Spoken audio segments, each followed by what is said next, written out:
meu nome é Fábio Gaudenzi, eu sou médico infectologista da Diretoria de Vigilância Epidemiológica da Secretaria de Estado de Saúde aqui de Santa Catarina. A gente vai conversar nesse momento sobre a poliomielite, né? Nós temos visto aí nos últimos anos retorno de várias doenças que até então estavam praticamente erradicadas ou erradicadas do nosso território, como a gente já viu com o sarampo, né, retornando com força total, e existe uma grande preocupação, claro, com a poliomielite também. Então, foi programada essa nossa conversa para que a gente possa sensibilizá-los, conversar um pouco, tirar as dúvidas sobre esse assunto, para que a gente esteja preparados, né, para identificarmos precocemente e realizarmos toda a vigilância adequada para esse agravo. Então, passando para falar um pouquinho sobre a doença, né? Existem relatos históricos, né, há mais de 3.000 anos atrás, 3.500 anos atrás, no Egito Antigo, em talhe, né, em pedra, mostrando a figura de pessoas com alterações anatômicas compatíveis com poliomielite. Então, uma doença que é reconhecida já desde a antiguidade. A descrição moderna da doença ela aconteceu em 1840 por Jacob Klein e também por Carl Oskar Medin em 1890.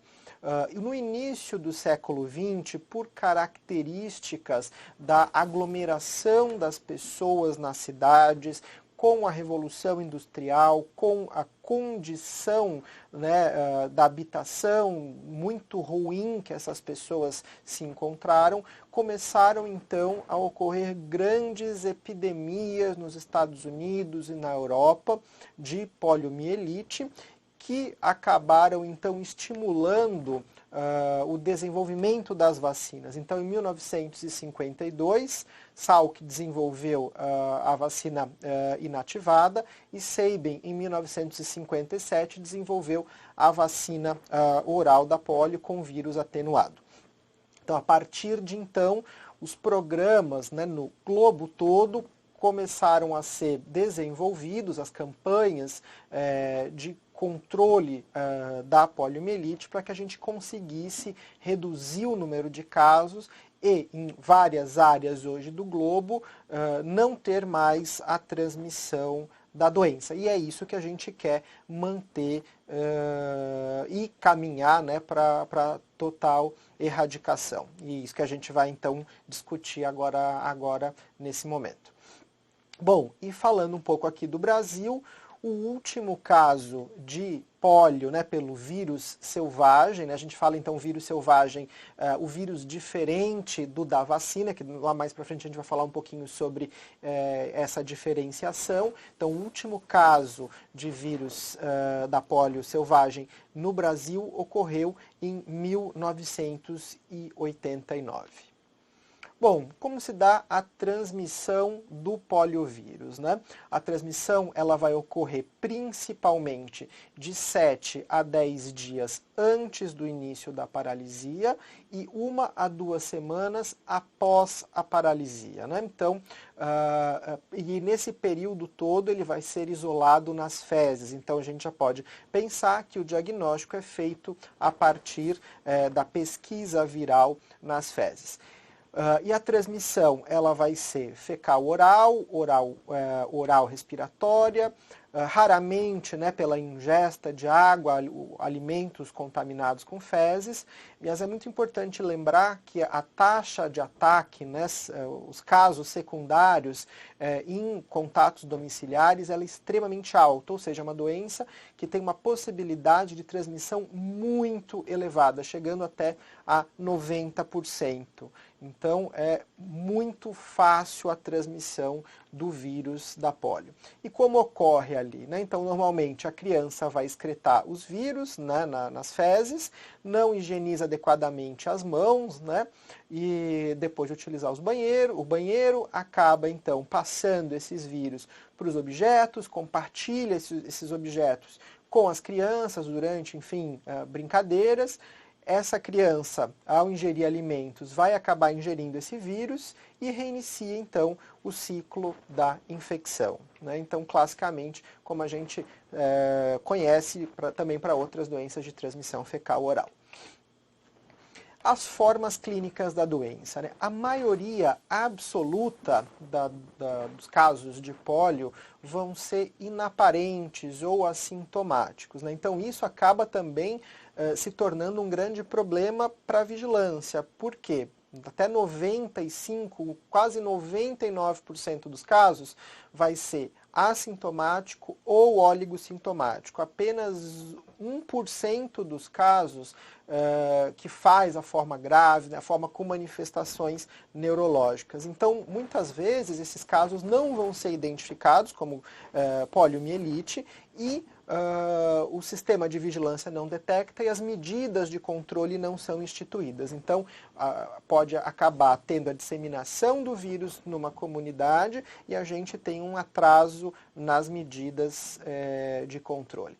Então, como falamos, a maioria dos casos é assintomático ou inaparente. Nós podemos ter casos com sintomas gerais, como febre, mal-estar, tosse, coriza, dor de garganta, náusea, vômito, dor abdominal, diarreia. Então, lembrar que é uma doença gastrointestinal e menos de 1% das infecções vão cursar com comprometimento neurológico, que pode ser inicialmente uma meningite asséptica, né? O paciente então vai ter cefaleia, vômitos, febre, a rigidez de nuca.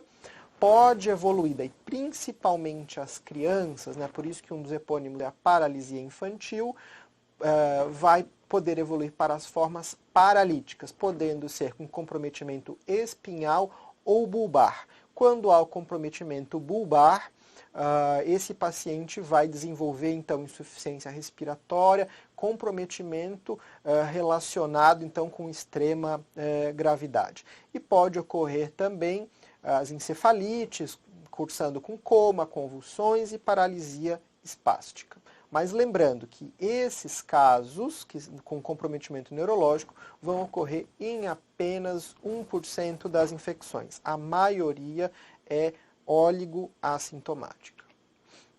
E a fisiopatologia da doença. Então, como a gente já viu, a transmissão fecal-oral é a forma usual. Pode ocorrer a transmissão por gotículas aéreas. A gente tem que lembrar que as doenças que cursam com transmissão fecal-oral, muitas vezes quando o paciente tem vômitos, a gente pode acabar tendo também transmissão por essas gotículas, né, que acabam se misturando com vômito. Então, pode ocorrer transmissão por aérea, né, por respiratória, embora não seja doença de transmissão respiratória, e entram no tecido linfático associado ao intestino, né, o GALT, ocorre uma viremia primária, né, essa viremia primária leva o vírus até o sistema retículo endotelial, a partir daí se tem uma viremia secundária que culmina com o comprometimento do sistema nervoso central. Aí existem várias hipóteses, não se tem uma clareza desse mecanismo, se ocorre invasão hematogênica do sistema nervoso central, se o vírus consegue atravessar a barreira hematolicórica com facilidade, ou se ocorre um transporte axonal retrógrado a partir dos músculos, e aí teria envolvimentos, traumas musculares, e daí se questiona a segurança nesses pacientes da aplicação de injeções intramusculares. Então, tudo isso são pontos que precisam estar na nossa mente quando a gente está diante de um caso suspeito de poliomielite. Então, lembrando ainda, né, que no curso inicial da doença nós podemos ter um quadro febril, que ele pode ser bifásico, a febre vem, diminui e depois retorna, que o comprometimento neurológico ele vai ocorrer apenas alguns dias após o componente sistêmico, e o comprometimento neurológico ele vai sempre iniciar com esse quadro de meningite viral, então com dor de cabeça e podendo ter também rigidez de nuca. A forma paralítica ela costuma iniciar com dor muscular, cãibras, né, fasciculações, e esses sintomas eles precedem em torno de 48 horas a paralisia. A característica da paralisia é ser flácida e arreflexa, normalmente ela é assimétrica, tem predomínio nos membros inferiores e muitas vezes, né, ocorre um predomínio proximal, da musculatura proximal. E lembrando que em crianças, principalmente, pode ocorrer o comprometimento bulbar, que vai levar então a dificuldade para fala, deglutir, paralisia facial e mesmo a insuficiência respiratória, né, por perda do drive respiratório, né? Então, bastante importante estar atento, né, para esses casos que evoluem para a gravidade. Bom, o prognóstico, a mortalidade dentro dos casos graves, ela chega a 10%, normalmente por insuficiência respiratória.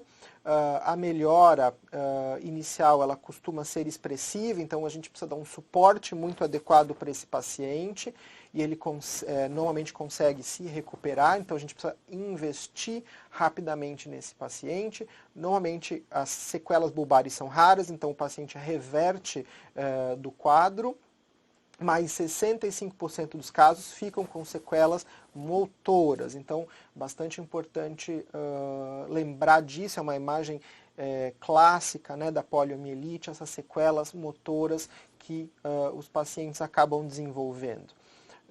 Embora a gente saiba que não é frequente mais no nosso meio, mas com certeza a gente conhece ou já viu as fotos dessa grave doença.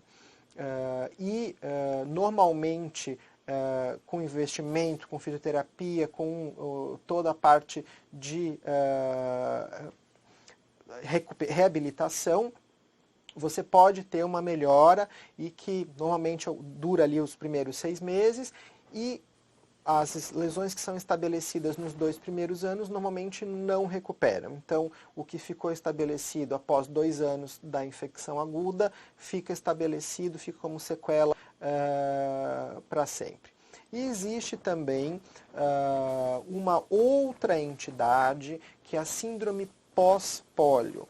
Ela não tem a ver com a presença do vírus causando lesão, né? Ela pode ocorrer em 50% dos indivíduos afetados, e ela é bastante tardia, né? Em torno de 35 anos após a infecção pelo vírus da poliomielite, e está relacionado a alterações fisiopatológicas no sistema nervoso compensatória às lesões virais da polio, né? Então, com o passar dos anos, a compensação para que a pessoa mantenha suas atividades acaba causando também lesão. E isso é conhecido como a síndrome pós-pólio. Bom, em relação aos exames diagnósticos, o líquor ele pode ser inicialmente normal, em até 10% dos pacientes. A gente pode ter pleiocitose, então um líquor com 50, 200 células, normalmente o predomínio é linfomonocitário, só que se a gente fizer uma coleta bastante precoce, lembrar que pode ocorrer a presença dos neutrófilos, né? Normalmente, quando ocorre a hiperproteinorraquia, ela é um pouco mais tardia, podendo chegar até 300 mg por decilitro, e normalmente a glicorraquia é normal. Em relação à imagem, a ressonância magnética ela vai mostrar sinais de mielite, né? Então alteração do sinal compatível com mielite. E quando a gente olha, né, no corte transversal, essa alteração é dita como um sinal radiológico com epônimo de olho de cobra, né? Porque ficam 2 pontos que simulariam então os olhos de uma cobra. Outro método diagnóstico necessário, principalmente também para o diagnóstico diferencial, é a eletroneuromiografia. Então, vai identificar o comprometimento axonal motor, né? Não comprimento dependente. Normalmente, né, não vai se ter o comprometimento sensitivo, então pólio não tem comprometimento sensitivo, sem sinal de desmielinização, isso também é bastante importante no diagnóstico diferencial. As anormalidades, então, como a gente já comentou, costumam ser definitivas, né? E o exame inicialmente ele pode ser normal. Então é muito importante lembrar no timing, né? Dependendo do momento que esse exame for feito, ele pode pegar alterações diferentes. Então a gente tem que estar alerta para o momento da doença que a eletroneuro foi feita. Bom, o diagnóstico diferencial, né? Então, a gente vai falar um pouquinho depois da vigilância. É muito importante entender a dinâmica da vigilância que é feita no Brasil e no mundo para pólio, que se monitora esse conjunto de doenças que causam paralisia flácida, né? Principalmente, então, né, nas pessoas com menos de 15 anos de idade. E isso vai ter várias causas, né? Um diagnóstico sindrômico, a gente tem que estar alerta a todas, muitas são de difícil diagnóstico etiológico, e a gente precisa então estar alerta a qualquer uma dessas doenças, porque como faz diagnóstico diferencial com a poliomielite, a gente pode estar sim diante então de um caso de pólio. Então, lembrar sempre, né? Mielite flácida aguda, uma doença que a gente chama polio-like, então entra nesse diagnóstico sindrômico, é indistinguível muitas vezes da polio, e a gente tem uma série de outros agentes que podem desencadear essa síndrome, né? Então, enterovírus 71, enterovírus D68, vírus do Nilo Ocidental, dengue, herpes, citomegalovírus, né? E uma série aí de outros agentes que podem desencadear esse tipo de lesão. Então é muito importante estarmos atentos. Muitas vezes nós vamos iniciar, né, essa investigação na atenção primária, mas é um paciente que vai, obviamente, vai necessitar de internação, ou para suporte de vida, ou mesmo para elucidação diagnóstica, com uma série de exames complementares. Então é bastante importante nós estarmos alerta para identificarmos precocemente um caso, notificarmos e darmos o encaminhamento, sabendo que, claro, né, estamos diante de um diagnóstico bastante complexo. Bom, a síndrome de Guillain-Barré é o principal diagnóstico diferencial, seja, né, pela quantidade de casos que a gente costuma encontrar, mais do que as outras doenças.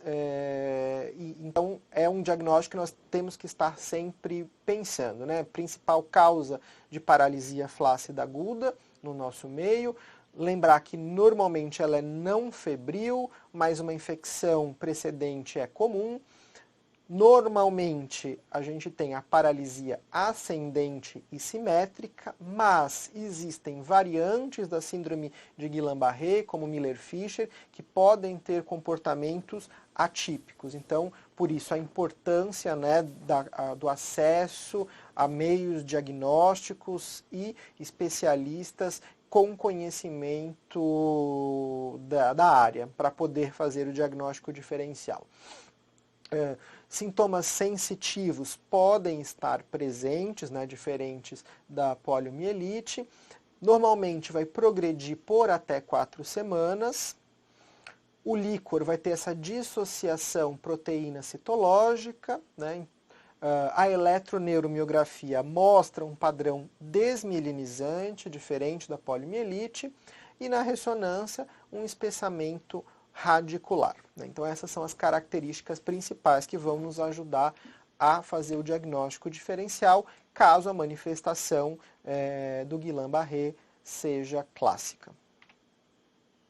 Ainda precisamos pensar, né, em mielite transversa, Lembrando que na mielite transversa, normalmente nós vamos ter um nível sensitivo, então é bem marcante, muitas vezes a causa é o citomegalovírus, e a gente tem essa característica de fazer um nível, e a partir daí a gente pensa então em mielite transversa.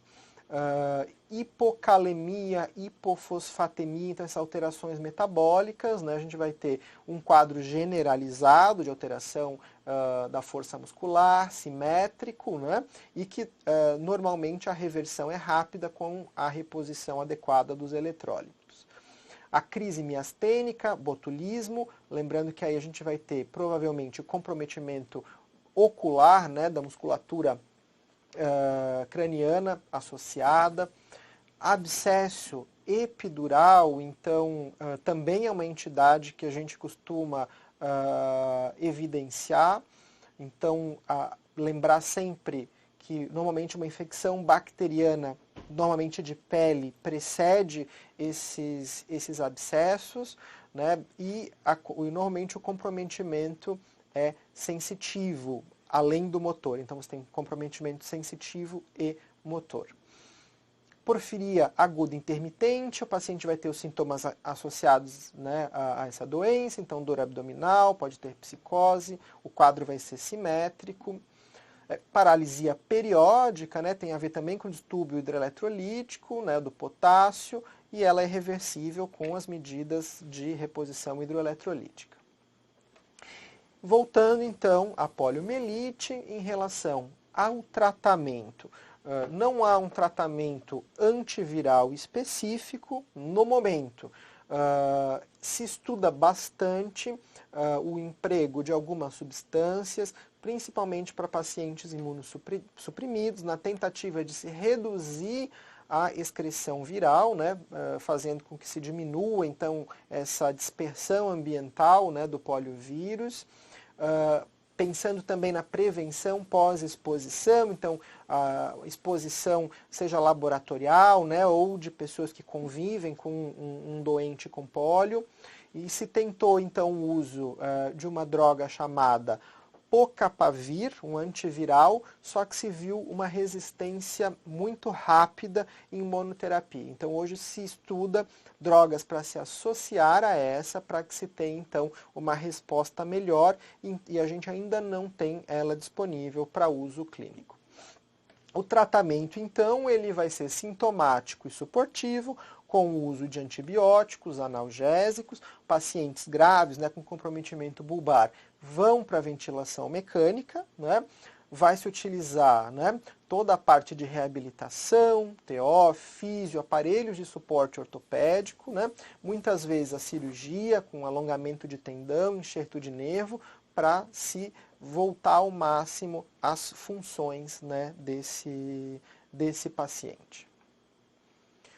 Bom, agora a gente vai falar um pouquinho, a gente falou, iniciou pela doença, né, como a gente sabe, né, que em torno de 30 anos nós não temos casos de pólio no país, então poucos profissionais de saúde tiveram contato direto com a doença pólio, né? Então a gente quis começar falando um pouquinho sobre as características da doença, do que ela representa, do que ela traz de gravidade, para que agora a gente fale da parte que é talvez a mais importante para a gente, que são as formas da gente evitar a reintrodução da pólio no nosso território, né? Então, a gente vai falar um pouquinho da epidemiologia hoje, né, o risco que a introdução, né, do vírus representa.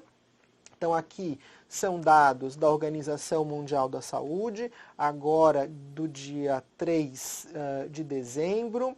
Então, nós temos considerados hoje no planeta ainda 3 países como países endêmicos para o vírus selvagem da pólio. Então a gente tem o Paquistão, o Afeganistão e a Nigéria, que eles ainda têm casos e a circulação do vírus da pólio. Então a gente ainda tem hoje no planeta países considerados endêmicos para polio. Então isso é muito importante porque significa que esses países podem exportar, né, casos para qualquer outro lugar do mundo. A gente sabe que hoje, né, o transporte aéreo faz com que em poucas horas as pessoas se desloquem por todo o planeta. Então a gente tem que estar atento porque casos podem ser trazidos para o nosso país, para o nosso estado, para o nosso município, para a nossa área de trabalho, né? Então é importante estarmos alerta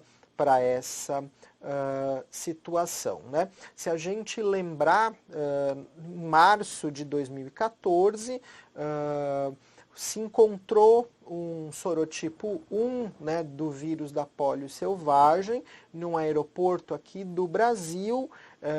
Naquele momento foi feita toda uma investigação e se entendeu que ele realmente não comprovava circulação aqui no nosso país, ele tinha sido trazido, né, para aquele ambiente. Então a importância da vigilância que é feita, a importância, né, de estarmos atentos, porque realmente a entrada pode ocorrer a qualquer momento.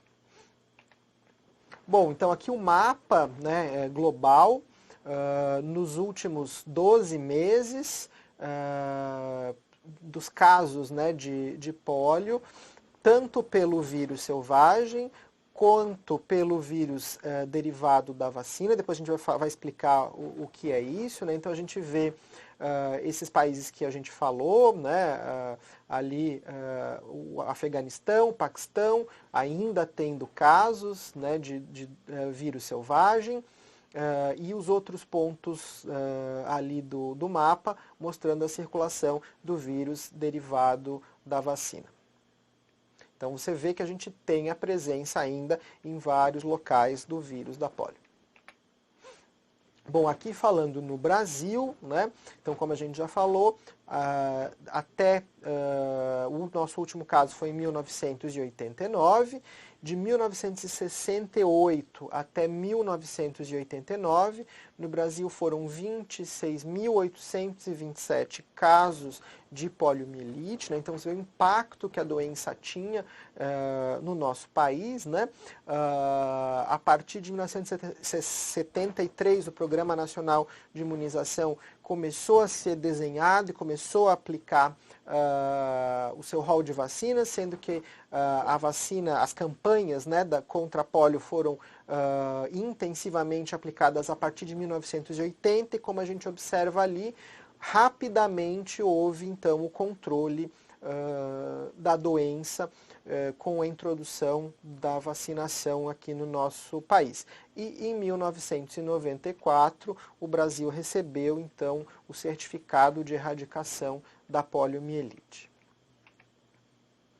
Bom, falar um pouquinho sobre os vírus, né, e as vacinas. Isso é importante para a gente entender por que houve uma mudança na metodologia da vacinação no país e no planeta nos últimos anos, qual é a tendência, né, por que a preocupação que se tem e quais as estratégias, então, aí que a gente segue para erradicação da doença. Então, é importante salientar algumas características do vírus, né, então, o poliovírus. Ele é um enterovírus, né, da família picornavírus, que significa em italiano, né, um pequeno RNA, né, então ele é um vírus pequeno formado por RNA. Os poliovírus, então, vão ser bastante pequenos, com 30 nanômetros, eles não têm envoltório, eles têm um genoma de RNA monocatenário de sentido positivo, eles têm capsídeos com simetria, né? E ali se encontram a maioria dos epitopos antigênicos que têm importância no desenvolvimento das vacinas. Nós temos identificados 3 tipos de poliovírus, então poliovírus tipo 1, tipo 2 e tipo 3, todos podem causar doença. Reservatório exclusivo é o ser humano. A incubação varia desde a exposição, né, até os sintomas leves, vai de 3 a 6 dias. e até a aparição da paralisia, 7 a 21 dias. Outro ponto importante é a sobrevivência do poliovírus na água, em torno ali de 20 a 24 graus. Água do mar não tratada, longe da luz, ele vai ficar 4 dias ativo, em água subterrânea 50 dias, em águas residuais 120 dias e em água mineral 312 dias, quase um ano. Então a importância aí, né, do monitoramento para a gente então evitar que uma pessoa com pólio consiga contaminar essa água, né, enfim, próximo de onde habita. Então, falando ainda sobre o poliovírus, nós temos ali o poliovírus selvagem, né, então PVS, poliovírus selvagem do tipo 1, que ele ainda circula, né, nos países como a gente falou. Nesse ano tivemos a circulação em Paquistão e Afeganistão, tá? O poliovírus tipo 2, a última vez que o selvagem foi isolado foi em 1999 e ele foi declarado erradicado em setembro de 2015. O poliovírus selvagem tipo 3 foi isolado a última vez na Nigéria em 2012, e foi declarado erradicado agora em outubro de 2019. Então, o que a gente tem hoje ainda circulando é o poliovírus selvagem tipo 1. Nós temos ainda, né, o poliovírus derivado da vacina. Quando esse vírus ele passa no intestino, né, a criança recebe a gota da vacina, esse vírus ele vai desencadear todo um processo de ativação da imunidade, né, no sistema retículo endotelial, vai passar pelo trato gastrointestinal e vai ser também eliminado pelas fezes, como ocorre com o vírus selvagem. Então isso, embora seja uma grande vantagem da vacina, porque estimula a imunidade no trato gastrointestinal IgA mediada, e então faz com que a proteção seja mais efetiva, acaba também podendo disseminar esse vírus no ambiente e causa então a proteção de pessoas que também não receberam a vacina. Então ele tem uma característica bastante importante nessa vacinação e no controle de toda a comunidade. Só que com a passagem sistemática, principalmente em populações com baixa cobertura vacinal, o vírus ele pode sofrer mutações e, dependendo da cepa, se considera 1%, o vírus com mais de 1% de mutação, ou para o tipo 2, 0,6% de mutações, se fala que é uma cepa que recobrou a neurovirulência, ou seja, ela é capaz de causar doença, pode causar sintomas da doença pólio. Então, ela é classificado ainda em 3 subtipos, né, do vírus. Então, seria o vírus da pólio derivado da vacina C, que é circulante, que é quando você consegue identificar vários casos associados, né, entre si. Nós temos o vírus derivado da vacina da pólio e de imunodeficiência, quando a gente encontrou em apenas uma pessoa e aquela pessoa é imunodeficiente, então aquele vírus causou doença na pessoa por características daquela pessoa. Ou então nós temos o vírus da pólio derivado da vacina ambíguo, que você não conseguiu estabelecer a transmissão para mais nenhuma pessoa. Então você não consegue classificá-lo nem como circulante, nem como relacionado à imunodeficiência. E além disso, existe os eventos adversos, né, associados à vacina. Então a gente entra ali no VAP, que a gente vai falar um pouquinho mais agora da vacina. E um outro ponto bastante importante, que a partir de 2016 foi se retirada do componente da vacina da polio oral, o componente do vírus da polio 2, porque ele já foi então considerado como erradicado e ele causava então uma possibilidade maior de neurovirulência. Então, a partir de abril de 2016, a vacina da polio oral deixou de ser trivalente, passou a ser bivalente. E estima-se que haverá, então, uma diminuição progressiva da imunidade da população, especialmente da imunidade intestinal, como a gente já falou, para o tipo 2, o que pode aumentar o risco de um surto epidêmico em caso de exposição ao poliovírus do sorotipo 2, devido a uma falha de contenção, porque alguns laboratórios do planeta ainda têm o vírus selvagem do tipo 2, né, ou emergência de um poliovírus derivado da vacina tipo 2, né? Então, sempre que se identificar um poliovírus do tipo 2 selvagem ou derivado da vacina Sabin, em qualquer tipo de amostra, isso é considerado uma emergência de saúde pública mundial e que vai exigir uma resposta coordenada. Então, por isso a importância de todo esse monitoramento que a gente está falando agora, né, e que precisa, obviamente, do apoio de todo o sistema de saúde. Então, falar um pouquinho dos tipos de vacina contra a poliomielite, né? Então, a vacina para polio oral é uma mistura de cepas vivas e enfraquecidas do poliovírus. Ela era, né, trivalente, todos os três tipos do poliovírus eram utilizados. A partir de 2016, como a gente já falou, não é mais utilizado o tipo 2, então hoje a gente usa uma bivalente do tipo 1 e 3, né? E em algumas situações pode ser utilizado também monovalente, dependendo da necessidade. A inativa, a vacina polio inativada, então a mistura das 3 cepas inativadas e mortas do vírus, dos 3 tipos do vírus da polio. Então, como funciona a polio oral?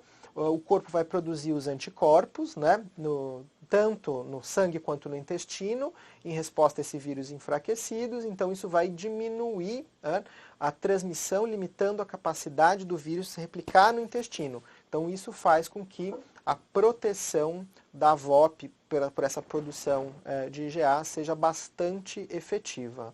E a inativada ela vai produzir mais os anticorpos no sangue, fazendo então com que a capacidade seja mais limitada de bloqueio de transmissão para as outras pessoas. Facilidade de administração, a VOP, a transmissão a administração é oral, pode ser realizada em campanhas, não é a nossa situação no país, mas na África, por exemplo, voluntários são utilizados para fazer campanhas, o custo dela é muito menor, já a inativada é injetável e tem um custo bem maior para aplicação. As duas são, né, extremamente eficazes, né? A vantagem da polio oral é que acaba, então, protegendo a comunidade também. Como a gente falou, né, o risco da presença, então, do poliovírus derivado da vacina e ocorrer a circulação desse poliovírus, com a vacina oral isso ocorre, né, pelas características que a gente já falou, de ser uma vacina com vírus atenuado, isso não ocorre com a vacina inativada. E esse risco, né, do evento adverso, para cada 1 milhão de vacina da polio oral aplicada, 3 a 4 crianças apresentam casos de poliomielite associada à vacina. Então, sintomas parecidos com a poliomielite, e que não se espalham, estão localizados, concentrados, aquela pessoa que recebeu a vacina acaba desenvolvendo esses sintomas. Então não é a circulação do vírus como a gente vê com a doença causada pelo vírus da polio derivado da vacina. E que também a VAP não vai ocorrer no caso de vacina da polio inativada. Então aqui o calendário vacinal atual do país, então aos 2 meses a aplicação da primeira dose da vacina inativada da poliomielite, né, com o tipo 1, 2 e 3 do vírus, 4 meses a segunda dose da vacina inativada da poliomielite, 6 meses a terceira dose da vacina inativada da poliomielite, e depois, com 15 meses, é feito o primeiro reforço com a vacina oral, e depois, aos 4 anos, também o segundo reforço com a vacina oral. E aí com apenas 2 subtipos.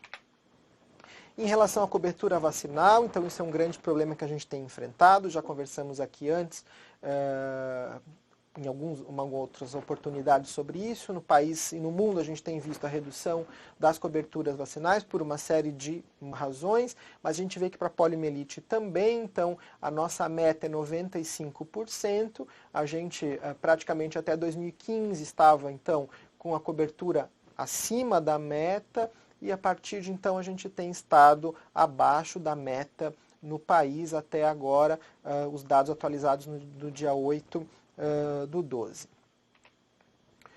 Em Santa Catarina, embora a gente não esteja tão abaixo da meta quanto o conjunto do país, a gente está um pouco abaixo da meta, aí pensando na primeira dose da vacina que a gente aplica ali no início da vida das crianças. Então, já para terminar, falando um pouco da vigilância, então quais são os objetivos da vigilância? Manter o país livre da circulação do poliovírus selvagem, monitorar a ocorrência dos casos de paralisia flácida aguda em menores de 15 anos, acompanhar e avaliar o desempenho do sistema de vigilância da PFA no país, produzir e disseminar as informações epidemiológicas. Então é muito importante lembrar que a gente vigia a paralisia flácida aguda. Então o que é de notificação compulsória é a paralisia flácida aguda em menores de 15 anos de idade. Então esses casos que a gente precisa notificar imediatamente para que a gente consiga fazer o diagnóstico diferencial e aí sim identificar precocemente um caso de poliomielite. Então, quem deve ser notificado? Todo caso de deficiência motora flácida de início súbito em indivíduos com menos de 15 anos de idade, independentemente da hipótese diagnóstica de poliomielite. Então, isso deve ser notificado, vai ser investigado e com os exames complementares a gente vai conseguir determinar esse diagnóstico. E também os casos de deficiência motora flácida de início súbito em indivíduos de qualquer idade, então não só os menores de 15 anos, com história de viagem aos países com a circulação do poliovírus nos últimos 30 dias que antecederam o início dos sintomas. Então aqui o fluxo de investigação, a gente tem os casos suspeitos, a gente tem que notificar imediatamente para as medidas serem desencadeadas. É coletada uma amostra de fezes até o 14º dia do déficit motor, certo? Isso é encaminhado para o LACEN, então o nosso LACEN faz o encaminhamento para os laboratórios de referência nacional, o Laboratório de Referência Nacional para realização do exame. É realizado então a avaliação, e é complementada a investigação epidemiológica. Então, dependendo do diagnóstico, vai se encerrar o caso e vão ser feitas medidas de controle, que no caso é analisar a cobertura vacinal nas áreas onde esse paciente vive. Bom, então, as referências, agradeço a paciência de vocês, é um tema diferente, porque nós estamos falando de uma doença que há 30 anos não aparece no nosso país, mas que a gente precisa estar alerta, temos que fortalecer a vigilância para que isso se mantenha dessa forma. E também, claro, estimular cada vez mais a vacinação, manter o calendário vacinal, tanto das crianças quanto dos adultos, atualizados para que a gente consiga evitar o recrudescimento, o retorno de doenças que estavam já eliminadas do nosso território.